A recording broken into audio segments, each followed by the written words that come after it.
lie begin. Pussy niggas get served. Another bridge to burn. Either live or you learn. Digits get earned. Off the head top, it ain't perm. Never been the type to curl like Big Worm. Catch your fade over your shoulder. Try to test my release. You get deceased. Smoke like the kush overseas from Middle East. No beast. I ain't touched that shit since 12 or 13. Ducking 12 from lurking while we skelling murk things. Gonna clock my life and still laughing most of the timeline. Try to come between me and Fetty, a fine line. What's popping, y'all? It's your boy Zaho Facts, and this is Talking Sporty. And I just wanted to talk to y'all, go on a little rant. Because, Jalen Hurts has kind of come up a little bit in the media, which is to no surprise. This is the quiet part of the offseason, so a lot of people in the media are going to use Hurts to get clicks because, the boy is a hot topic. But the big topic that I want to talk to, everyone about is, is he going to be better with AJ, without AJ Brown going forward, or will he take a step back? Will the offense regress? I personally think it's a addition by subtraction thing. Not that AJ Brown isn't a fucking talented player. He is. He's a great player. I just think that from a chemistry perspective, you could see in week, I want to say it was like week 7 or 8. It was the second time we played the Giants and AJ wasn't available. I think he had a hamstring injury or something.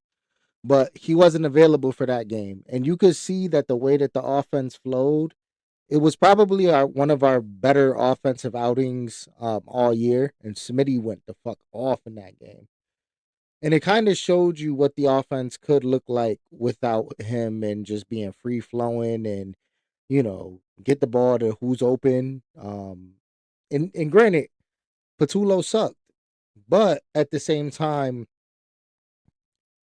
you were able to appreciate a little bit of the scheme in a game like that where now, like from the things that we know that transpired that we weren't privy to as we were watching, we obviously know that it was a lot of back and forth between AJ and the team. He wanted the ball. We force fed him the ball. That game against the Chargers where Jalen threw 4 picks, there was a lot of things that we schemed. We tried to force scheme open instead of him just going through his progressions. And granted, we still had a chance to win that game late in the game, but there was a lot of things that AJ forced our hand to do or forced us to do, and ultimately I think it costed us down the stretch, where there wasn't enough rhythm, there wasn't enough trust, to be honest. So I think that now that we're going into a new regime with Mannion and it's going to be motion predicated and we're going to be using a lot of 2 tight end sets, there's going to be a lot of room for everyone to eat, and I'm excited for it. Definitely excited for it. Now, another thing that I noticed that Jalen did this offseason that he hasn't done, and forgive me if I'm wrong, I don't think he's done this in a couple of off seasons, is fly the offense out to a location, his skill players, and get them right, get those reps in with them, and get to working.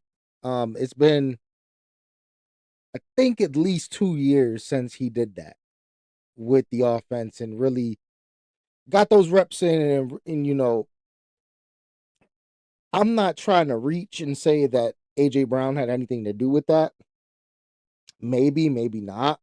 Maybe Jalen felt like if I don't have everyone in the offense there with me, then maybe I don't want to, piss anybody off and do anything without anybody. So I'll just rather not do it.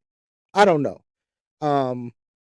Who's to say? You know what I mean? But at the end of the day, I do love the fact that he's doing it now because there's a lot of new faces in the room. You know what I mean? Like our whole receiver room pretty much turned over from last year.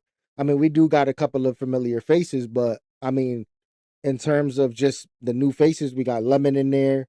We got Hollywood Brown, we got Elijah Moore, we got Dontavian Wicks. You know what I mean? So it is good that Jalen's like, you know what? Let me before we go into training camp, I already want to have an idea on how these receivers play. Eli Stowers was also there because he's gonna be a big part of the receiving game as well.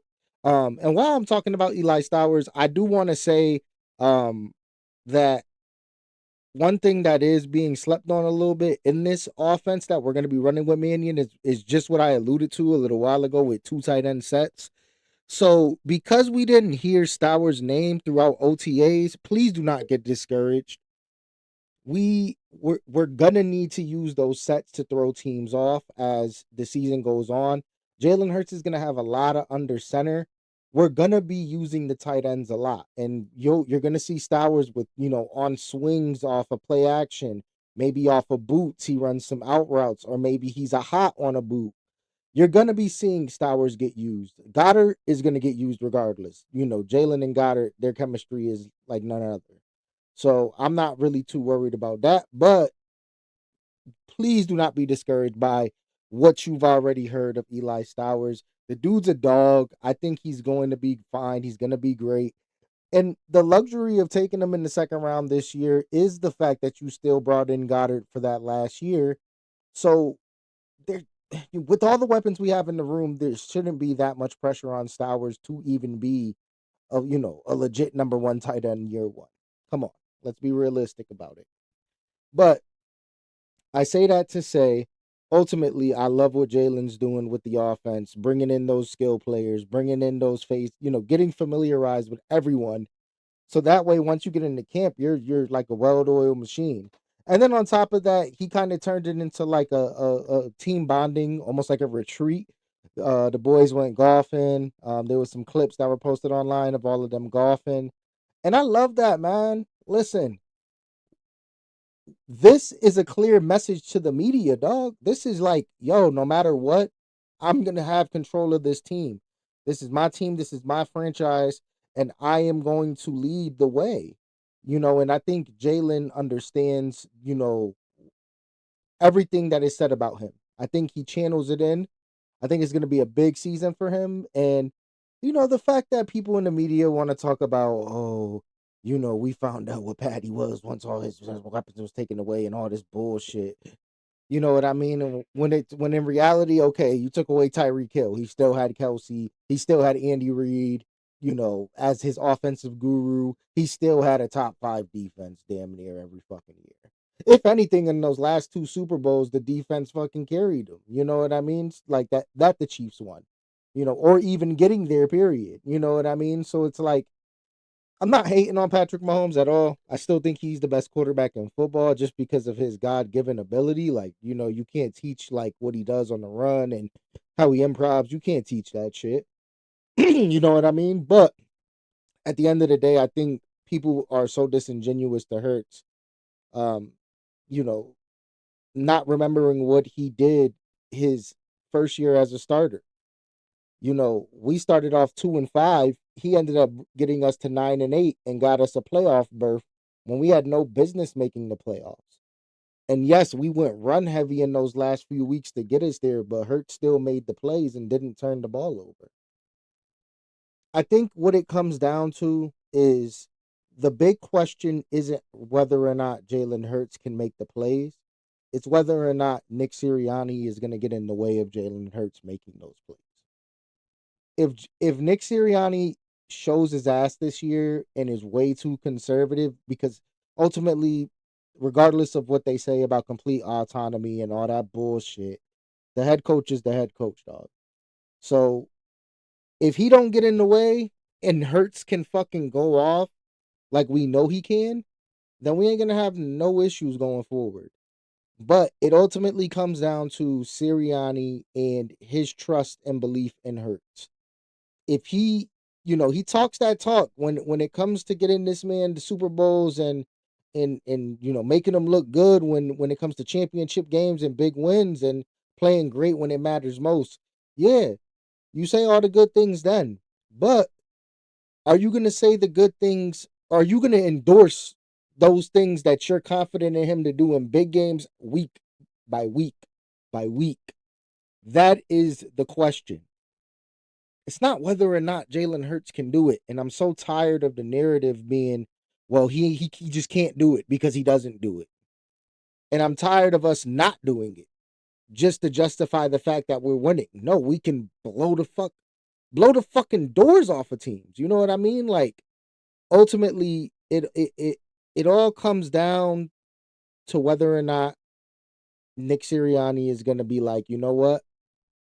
You got us this far already, Jalen. You've done the best things that you could do in the biggest games on the biggest stages, and we're not going to be conservative week by week and just rally, rally late in the season, find a rhythm late in the season, get into the playoffs, and then ball the fuck out when in the playoffs.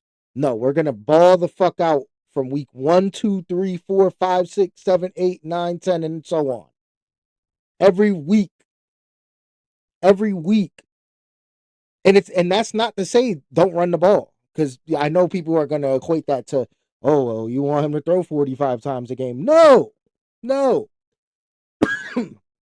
The man can fucking throw 15 times. If it's efficient and that's what it calls for to win the game on that particular week, I'm with it. He can also throw the ball 50 times. If that's what it took to win the fucking shootout, so be it. The point is, I don't want it to be a consistent 10 to 17 times. I don't want it to be 40 to 50 times. Fucking words are all fucked up today. My bad. But what it comes down to is we have to find a balance within the offense, but we also have to stop tolerating the fucking disrespect that's floated around about our quarterback when this man can fucking throw for 4K if he wants to. And we're going to show it this year. This is going to be the fucking year. Mark my words, y'all. This is going to be the year where Jalen is going to get all those yards equated and do all those good things that, we kind of revere that other quarterbacks for doing. This will be Jalen's best year as a pro. And I'm going off on a limb and saying that. And I've also said that I think this could be, I don't think a career high. It could be close to a career high for interceptions for him too. Just for the simple fact that there will be growing pains. I'm a realist about this shit. If we're going to ask the man to throw the ball down the middle of the field, there's great safeties in the league, great linebackers in the league.